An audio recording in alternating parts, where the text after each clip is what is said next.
नमस्कार, आप देख रहे हैं प्रदेश का भरोसेमंद न्यूज चैनल इंडिया न्यूज। मैं हूं आपके साथ में ऋतु तोमर। स्वागत है आपका हमारे खास कार्यक्रम बोलियो राजस्थान में। आज हम बात करेंगे प्रदेश में बढ़ते रेप की घटनाओं पर। आज हम देखें तो देश में यहाँ पर बलात्कार के जो मामले हैं लगातार बढ़ रहे हैं। नारी को दुर्गा का स्वरूप माना जाता है, लेकिन समाज के बीच बैठे हैवान आज दुर्गा का ही दमन करने में लगे हुए हैं। हालात ऐसे हो गए हैं, आज महिलाएं और बेटियां घर के बाहर खुद को सुरक्षित नहीं समझती हैं। सरकार और पुलिस सुरक्षा का भरोसा जरूर दिलाती है, लेकिन हकीकत से दावे कोसों दूर हैं। ऐसे में सवाल उठता है कि आखिर कब समाज के लिए कैंसर बन चुके इन लोगों का इलाज कैसे होगा? वो कौन सा दिन होगा जब बेटियां, महिलाएं घर से बाहर खुले आसमान में आजादी की सांस ले सकेंगी? इस मुद्दे पर आज इंडिया न्यूज की टीम ने प्रदेश के अलग अलग शहरों में जाकर लोगों से बातचीत की और उनकी राय जानी है। तो सबसे पहले चलते हैं कोटा, जहां हमारे संवाददाता ने लोगों से बात की, उनकी राय जानी। देखिए रिपोर्ट। प्रदेश में छेड़छाड़ की घटनाएं आए दिन बढ़ती जा रही है। महिलाओं के साथ रेप के मामले भी राजस्थान प्रदेश में काफ़ी ज़्यादा होते जा रहे हैं। इसी मसले पर बात करने के लिए हमारे साथ कुछ युवा महिलाएं साथ में हैं, कुछ बच्चियां साथ में, उनसे बात करना चाहेंगे। किस तरह से देखते हैं इसको? लगातार प्रदेश में जो रेप की और छेड़छाड़ की घटनाएं बढ़ती जा रही है, चिंता का विषय है। किस तरह से देखते हैं इस चीज़ को? देखने के लिए अगर हम देखें तो बहुत सारी चीज़ों को देखना पड़ेगा। पहली चीज़ तो ये है हमारा एजुकेशन सिस्टम।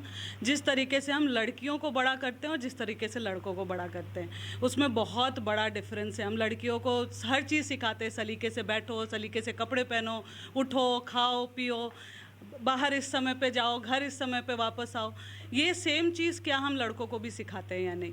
तो हमारे सबसे पहले तो मैं कहूँगी कि एजुकेशन सिस्टम में ये चेंजेस लाना, ये माइंडसेट लाना, हर पेरेंट के अंदर बड़ा जो कर रहे हैं अपने बच्चों को वो चीज़ें सिखाना। क्योंकि अगर मैं क्योंकि खुद माइंडसेट कोच हूँ, इसलिए मैं इस तरीके की बात कह रही हूँ। अगर मैं देखूँ तो लड़के में और लड़कियों में कोई डिफरेंस नहीं है। एक बायोलॉजिकल डिफरेंस है, उसके अलावा कोई डिफरेंस नहीं है। थॉट्स, फीलिंग्स, इमोशंस सब वही होते हैं जो एक लड़के में आते हैं और एक लड़की में आते हैं। बस ये है कि एक जो है किसी नए जीव को जन्म दे सकता है, दूसरा नहीं दे सकता, यही डिफरेंस है। तो पहली बात है कि हम उनको किस तरीके की परवरिश देते हैं। दूसरी बात, जब हम ये करते हैं, अगर हम यही चीज़ें देखें, अगर हम देखें यूएई में या अरब कंट्रीज़ जो हैं, उस कंट्रीज़ में ये वारदातें कम क्यों होती है? क्योंकि वहाँ का लॉ बहुत स्ट्रिक्ट है। आप अगर ऐसा काम करेंगे तो उसका पनिशमेंट जो है, सबको पता है कि कितना स्ट्रिक्ट पनिशमेंट है। अगर हम यहाँ देखें तो छोटे मोटे केसेस तो हम बात ही नहीं कर सकते, शायद वो रजिस्टर ही नहीं होते। इसलिए नहीं रजिस्टर होते क्योंकि वो शर्म की बात हो गई। अब इसमें बीइंग अ वुमेन, एक औरत होकर के मैं ये सोचती हूँ कि शर्म की बात किसके लिए है? अगर किसी का रेप हुआ है तो शर्म की बात रेप करने वाले के लिए है या जिसका रेप हुआ है उसके लिए? मैं तो ये मानती हूँ कि करने वाले के लिए। उसको शर्म से मुँह छुपाना चाहिए। लेकिन हम क्या करते हैं, हम औरतों को या लड़कियों को बंद कर देते हैं अंदर। हम बोलते हैं नहीं, तुम्हें अब आना जाना भी नहीं है बाहर, तुम्हें ये नहीं करना, क्या कहाँ हम मुंह दिखाएंगे, कहाँ क्या करेंगे? तो ये चीज़ें चेंज करना है। ये इसलिए है क्योंकि ये सारे छोटे मोटे मामले जो हैं वो तो दब जाते हैं। हम पुलिस स्टेशन में भी, अगर हम गांव खेड़े की बात करें तो वहाँ पुलिस स्टेशन में अगर बोलने भी कोई चला जाए तो पुलिस ही समझा के भेजती है, अरे इसका कहीं ब्याह नहीं होगा, कोई अपने घर में नहीं लेगा, कुछ नहीं करेगा, तुम तो वापस ले जाओ। पुलिस वही दबा देती है बात को। अगर हम इसको कोर्ट तक ले जाएं तो कोर्ट में आप भी जानते हो, मैं भी जानती हूँ कि शायद कितने सालों के जो केसेस हैं वो पेंडिंग होंगे, जिसके लिए हम इतना मोर्चा निकाल लेते हैं। निर्भया केस हर कोई जानता है, उसके लिए हमने इतना मोर्चा निकाला, इतने कैंडल लाइट मूवमेंट्स हो गए सब जगह, हर एक कोने में। फिर भी क्या हुआ उस केस का? वो केस को सालों लगे और जब जाकर के उसका पनिशमेंट मिला तो वो भी ऐसा स्ट्रिक्ट पनिशमेंट नहीं था। एक बच्चा 17 साल का है ये बोल दिया गया, एक बड़ा है। तो इस तरीके की चीज़ें हैं। तो मुझे लगता है कि हर चीज़ मतलब राइट फ्रॉम बेसिक से ले जाएंगे, उसको सही करेंगे, तब जाकर के ये टॉप लेवल तक भी रिफाइनमेंट होने की ज़रूरत है। बिल्कुल। किस तरह का कानून बनना चाहिए? सर, कानून में ये होना चाहिए कि स्टार्टिंग हमें अपने घर से करनी होगी। बिकॉज क्या होता है, जब लड़कियों के साथ छेड़छाड़ होती है वो अधिकतर तो घर पे बता ही नहीं पाते, बिकॉज डर कि घर वाले क्या सोचेंगे क्या नहीं। तो स्टार्टिंग हमें घर से करनी होगी कि घर में पेरेंट्स इतने ओपन माइंडेड हो कि हाँ वो बच्चियों को सुने, देन भी फिर हम कानून पे जा सकते हैं। अगर घर पे ही कोई बच्चियों की नहीं सुनेगा तो हम कानून को भी ब्लेम नहीं कर सकते ना जब तक। और कानून ऐसा होना चाहिए कि अगर कोई लड़की के साथ छेड़छाड़ हो रही है तो वो इंडिपेंडेंट होकर बता सके कि हाँ मेरे साथ ये हुआ है, बताने की फ्रीडम होनी चाहिए। और कानून उस पर स्ट्रिक्टली रिएक्शन दे, ताकि बहुत सी बार ऐसा होता है कि केसेस चलते रहते हैं कंटिन्यूसली, कितने सालों तक चलते रहते हैं, बाद में वो केस अपने आप बंद हो जाते हैं, कोर्ट में पहुंचते हैं, तारीख पे तारीख मिलती है, उसके अलावा कुछ नहीं मिलता। और बाकी जब तक डेट आती है, या तो जो केस कर रहा है वो थक जाता है केस लड़ते लड़ते, या वो मर जाता है जिसके खिलाफ उसने केस किया। बिल्कुल, कहीं ना कहीं लचर व्यवस्था कानून की बहुत बड़ी एक इसका कारण है।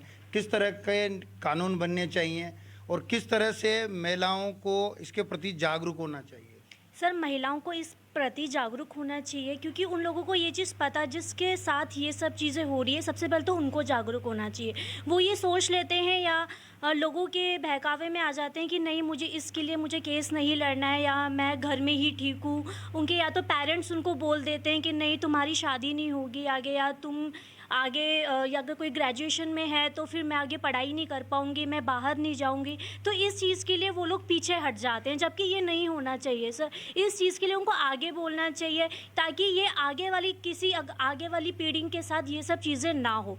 ये लोग सर दब जाते हैं, इसकी वजह से आगे ये को इन सब लोगों को बढ़ावा मिल जाता है कि ठीक है। ये दुष्कर्म करने वाले और छेड़छाड़ करने वालों के साथ किस तरह की सजा होनी चाहिए? एक महिला होने के नाते, एक छात्रा होने के नाते क्या कहना चाहिए? सर, उनको तो फांसी की सज़ा होनी चाहिए सर। रीज़न ये है क्योंकि अगर उन लोगों को केवल अपन सज़ा दे देंगे नॉर्मली सर, वापस वो लोग छूट जाएंगे। तो ये कहा नहीं जा सकता कि 10 साल बाद वो लोग वापस ये काम करें या नहीं करें। तो सर रीज़न ये कि उनको इस चीज़ के लिए फांसी की ही सज़ा हो। बिल्कुल, कड़े कानून बनने चाहिए। कड़े कानून के साथ ही जो दुष्कर्म और छेड़छाड़ की घटनाओं को अंजाम देते हैं, ऐसे अपराधियों को कड़ी सजा मिलनी चाहिए। किस तरह का कानून बनना चाहिए और समाज को किस तरह जागरूक होना चाहिए बच्चों को? सर एक्चुअली हम कहेंगे कि इंडिया को हम लोग भारत माता कहते हैं। मीन्स हमारी कंट्री का नाम ही एक माता के ऊपर है, बट स्टिल हमारी इंडिया जो है वो 4th ऐसी कंट्री है जहाँ पे सबसे ज़्यादा रेप केसेस होते हैं और जहाँ पे वुमेन्स बिल्कुल भी सही नहीं है। तो सबसे पहले तो गवर्नमेंट्स को भी इस चीज़ को देखना पड़ेगा कि गर्ल्स को वो लोग बिल्कुल भी सेफ्टी प्रोवाइड नहीं कर रहे हैं। और दूसरा जो है गर्ल्स का माइंडसेट। सर, सबसे ज़्यादा इंपॉर्टेंट होता है गर्ल्स का माइंडसेट, जो पेरेंट्स को स्टार्टिंग से ही बनाना पड़ता है। मेरे पेरेंट्स ने मुझे कभी भी दबाया नहीं है, तो मेरा माइंडसेट ऐसा नहीं है। बाकी बहुत सारी गर्ल्स ऐसी हैं जिनका माइंडसेट अभी भी बहुत ज़्यादा क्लोज है। उनके साथ कुछ होता है तो वो कुछ नहीं बोलती हैं, चुप बैठ जाती हैं कि हमारी बदनामी होगी या हमारे पेरेंट्स सपोर्ट नहीं करेंगे। और होता है सर, बहुत सारी के पेरेंट्स सपोर्ट भी नहीं करते हैं, बट स्टिल अपन को खुद को एक्टिव होना पड़ता है, अपने लिए अपन को खुद को लड़ना पड़ता है, क्योंकि अपने लिए तो अपन को ही लड़ना पड़ेगा, कोई और तो लड़ने आएगा नहीं। तो गर्ल्स को सबसे ज़्यादा एक्टिव होना पड़ता है। और दूसरा जो है कि सोसाइटी, सर सोसाइटी की जो माइंडसेट है वो इस कदर है कि वो गर्ल्स को अलग तरीके से ट्रीट करते हैं और बॉयज़ को अलग तरीके से ट्रीट करते हैं। इवन अपनी कॉन्स्टिट्यूशन में राइट टू इक्वालिटी है, जो गर्ल्स को भी है और बॉयज़ को भी है, बट स्टिल हमारी सोसाइटी गर्ल्स को अलग ही ट्रीट करती हैं। गर्ल्स को फॉर एग्जाम्पल तुम्हें ऐसे करना है, ऐसे नहीं करना है, और तुम इस तरीके से बैठोगी, इस तरह से उठोगी।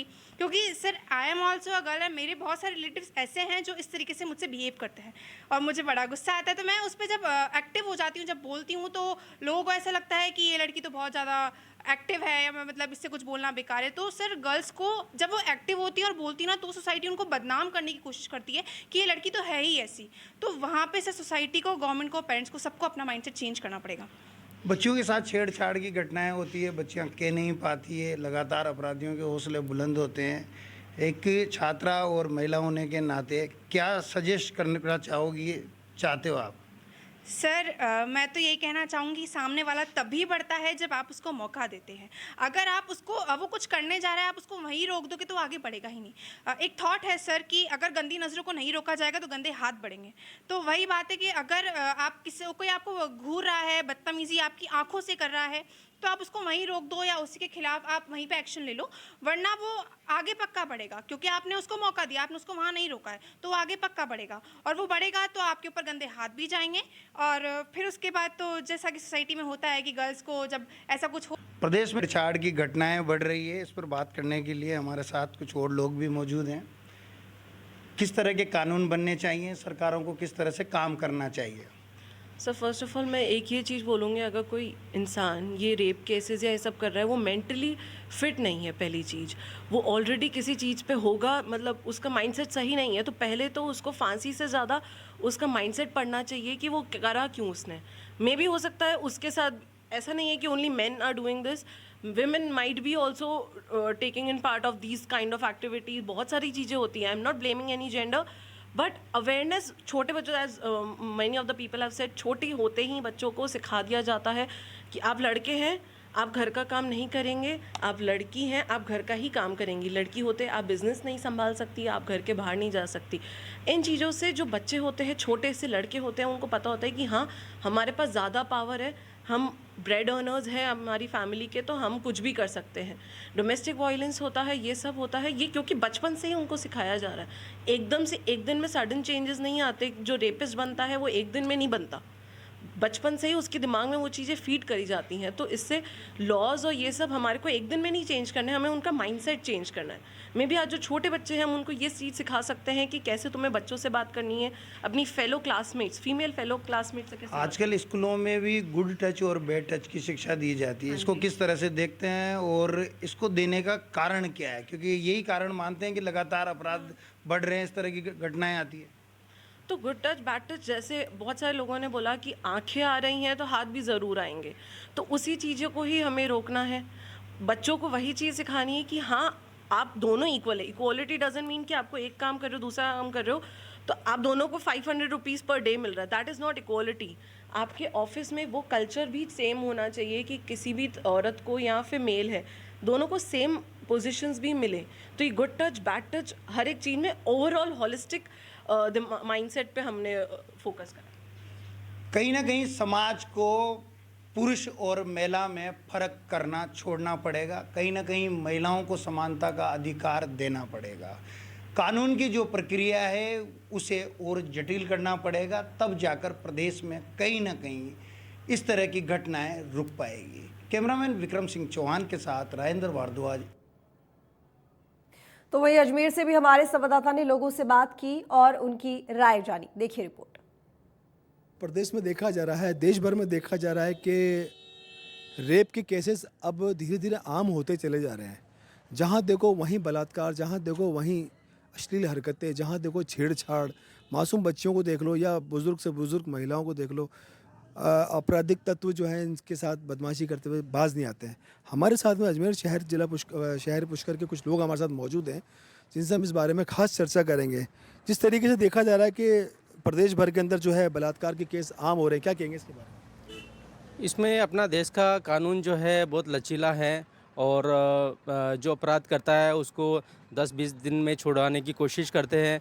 उसके बाद अगर केस कोर्ट में भी जाता है तो वकील उसका पक्ष लेके उसको छुड़ाने की कोशिश करते हैं। तो मेरा यही है कि कानून थोड़ा सख्त बने और वकील इनका साथ नहीं देवें। बिल्कुल, बहुत सही बात बोली भाई ने कि जिस तरीके से कानून जो लचीला है वो तो है ही, लेकिन जो आप पोस्को के जहाँ मामले दर्ज होते हैं तो किसी भी वकील को अपनी इसमें भूमिका नहीं निभानी चाहिए जिससे कि जो अपराधिक तत्व है उसको कहीं से आसरा नहीं मिले, जिसको उसको कानून सज़ा देने में सक्षम रहे। आप क्या कहेंगे इस बारे में? कानून कड़ा होना चाहिए, सख्त कानून होना चाहिए। जिस तरीके से छोटी छोटी बच्चियों को भी नहीं छोड़ा जा रहा है, इस तरीके जो अपराधिक तत्व है, पुलिस के लिए क्या कहेंगे आप? क्या भूमिका पुलिस की? पुलिस को सही काम करना चाहिए, उनको सख्त कानून करना चाहिए, अच्छा वो ज़्यादा कड़ी से कड़ी सज़ा मिलनी चाहिए बलात्कारियों को। बिल्कुल सही बात है, बलात्कारियों को तो कड़ी से कड़ी सज़ा मिलनी ही चाहिए। कई जगह अभी देखा गया है कि प्रदेश भर के अंदर जो है बलात्कारियों को फांसी की सज़ा सुनाई गई है, लेकिन अभी तक उनको फांसी हुई नहीं। तारीख पे तारीख चलती रहती है, लेकिन ये बलात्कारी अपने ऐश आराम से जेल के अंदर अपनी ज़िंदगी का पूरा आनंद लेते हैं। आपकी इस बारे में क्या राय है? सर देखो, हमारा कानून की इतनी व्यवस्था नहीं है और हमारी पुलिस भी इतनी एक्टिव नहीं है। जो कोई बलात्कार करता है उसको कुछ भी नहीं हो रहा है। अभी यहाँ पे पुष्कर के अंदर एक ऐसी घटना हुई है, उस घटना अभी तक उसको फांसी का ऑर्डर मिल गया, लेकिन उसको अभी तक कोई तारीख फिक्स नहीं हुई उसकी। जो कानून सख्त नहीं है हमारा। तो कितने टाइम पहले की बात है जो पुष्कर में ये जो मामला हुआ था बलात्कार? उसको 6 महीने के करीब हो गया सर, अभी तक कुछ नहीं हुआ सर। उसको सिर्फ फांसी की सजा ही सुनाई गई, लेकिन तारीख डिक्लेयर नहीं हुई। अब आप देखिए कितना बड़ा बुरा हाल है, कितनी विधि की विडंबना है कि पुष्कर शहर में भी 6 महीने 7 महीने पहले एक बालिका के साथ में बलात्कार हुआ था। पूरा राज्य जिला इस मामले में इसके खिलाफ पूरा जिले ने एक साथ उठ के आवाज़ उठाई थी।